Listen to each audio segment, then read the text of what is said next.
आपको पता है इंडिया के सेकेंड लार्जेस्ट आईटी कंपनी जो पिछले साल 1.5 लाख करोड़ रुपया रेवेन्यू जनरेट किया वो इंफोसिस, और इंफोसिस के फाउंडर नारायण मूर्ति की पत्नी सुधा मूर्ति के बीच क्या कनेक्शन है? अगर सुधा मूर्ति हेल्प नहीं की होती तो आज इंफोसिस जैसी कंपनी का एग्जिस्टेंस भी ना रहा होता। सुधा मूर्ति जो टीचर, ऑथर के साथ साथ इंजीनियर भी रह चुकी है और उन्हें पद्मश्री के साथ साथ पद्म भूषण अवार्ड भी मिल चुका है। और आपको पता है इंफोसिस की शुरुआत 10,000 रुपये से किया गया था और वो भी 10,000 रुपया जो है इंफोसिस के फाउंडर नारायण मूर्ति अपनी पत्नी से पैसे लेकर के शुरू किए थे।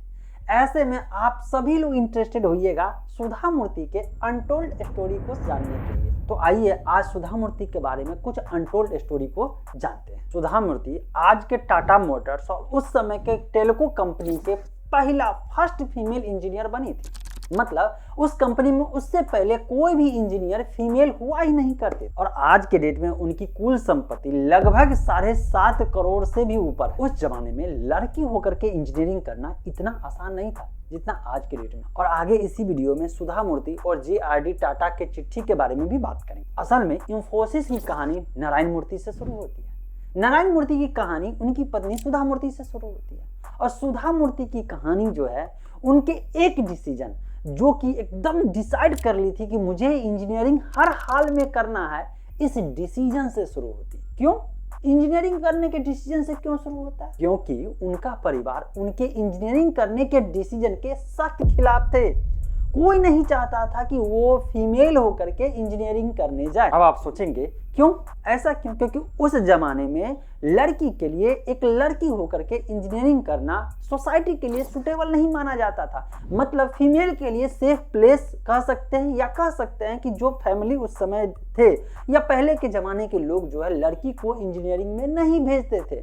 जैसा कि कुछ सालों पहले आप सुने होइएगा कि लड़की को जो है फोर्स में लोग नहीं भेजना चाहते हैं, कहते नहीं लड़की है फोर्स में जाकर के काम नहीं करेगी। लेकिन आज के डेट में वो कॉन्सेप्ट ब्रेक हो चुका है और इसके बाद लोग जो है फोर्स में भी ज्वाइन कर रहे हैं। तो ऐसे ही उस जमाने में लड़की को इंजीनियरिंग करना उनके फैमिली को सूट नहीं कर रहा था। लेकिन सुधा मूर्ति जी स्टीरियोटाइप सिस्टम को ब्रेक करके वो करना चाहे जो वो सच में करना चाहते। अब उनके मेरिट के बेस पे BVV कॉलेज ऑफ इंजीनियरिंग में उनको एडमिशन तो मिल जाता है, लेकिन 3 शर्त पे।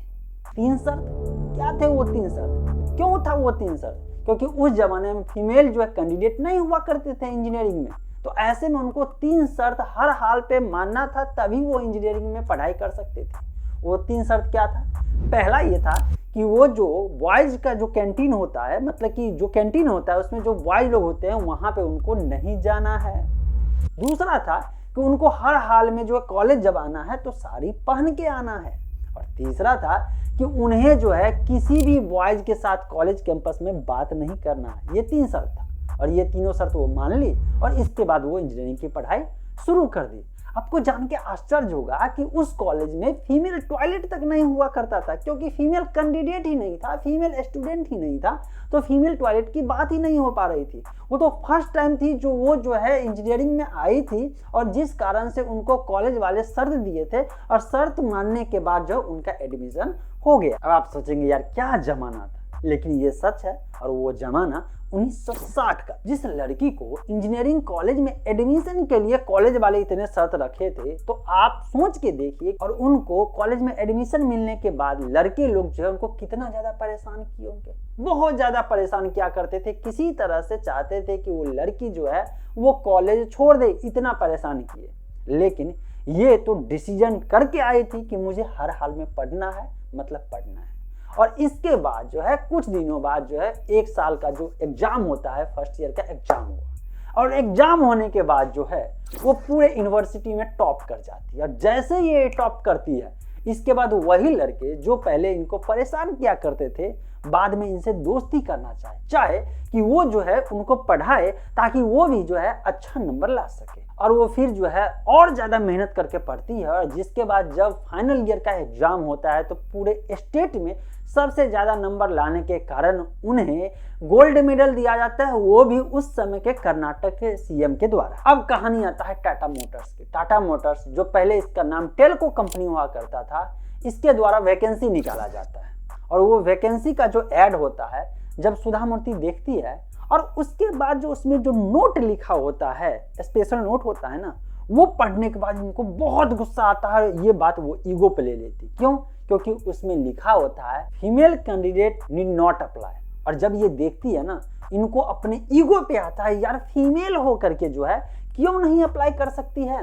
क्योंकि इससे पहले वो फीमेल होकर के इंजीनियरिंग करना चाहती थी, लोग रोक रहे थे, और इसके बाद वो डिसीजन ली, फिर इंजीनियरिंग की। तो इसके बाद जब ये ऐड में ये जो नोट देखी, इनको आ गया गुस्सा, ईगो पर ले ली, और इसके बाद उन्होंने लेटर लिख दिया JRD टाटा को। और जब JRD टाटा को इन्होंने लेटर लिखा, और लेटर लिखने के बाद सरप्राइज मिला इनको। सरप्राइज क्या मिला? 10 दिनों के बाद जो है इनको उस लेटर का रिप्लाई आता है, और रिप्लाई में जो है लिखा रहता है इनके इंटरव्यू की बात। मतलब इनको इनविटेशन मिलता है उस कंपनी में, मतलब जो आज टाटा मोटर्स है, उस समय के टेल्को कंपनी में इंटरव्यू देने के लिए।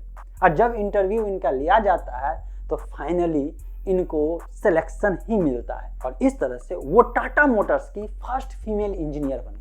अब इसके बाद एंट्री होती है नारायण मूर्ति। जब सुधा मूर्ति टेल्को कंपनी में थी तो वहीं पे इनको नारायण मूर्ति से मुलाकात होती है, और इसके बाद 1978 में जाकर के सुधा मूर्ति नारायण मूर्ति से शादी कर लेती। अब इसके बाद नारायण मूर्ति डिसीजन लेते हैं कि चलो एक कंपनी खोला जाए, IT कंपनी खोला जाए। शादी के 4 साल बाद मतलब 1982 में नारायण मूर्ति इंफोसिस की शुरुआत की है। शुरुआत तो कर दिए, लेकिन कंपनी चलाने के लिए कैपिटल की जरूरत पड़ती है।